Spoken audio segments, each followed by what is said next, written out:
ஜம்மு காஷ்மீரில் சிறந்த கல்வியை வழங்குவதில் பல்கலைக்கழகங்கள் சிறப்பாக செயல்பட்டு வருகிறது என்று குடியரசு துணைத் தலைவர் சி.பி. ராதாகிருஷ்ணன் பாராட்டு தெரிவித்துள்ளார். ஸ்ரீநகரில் உள்ள காஷ்மீர் பல்கலைக்கழகத்தின் 21வது பட்டமளிப்பு விழாவில் பங்கேற்று மாணவர்களுக்கு பட்டங்களை வழங்கிய பின் உரையாற்றிய குடியரசு துணைத் தலைவர் பட்டங்கள் பெற்ற மாணவர்களுக்கு வாழ்த்து தெரிவித்தார்.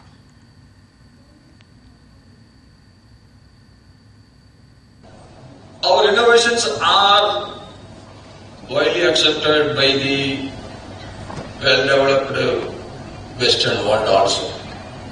So the whole world is open for you now. It is your initiative. It is your interest. It is your enthusiasm. And your hard work is going to put you on the top of the world placements.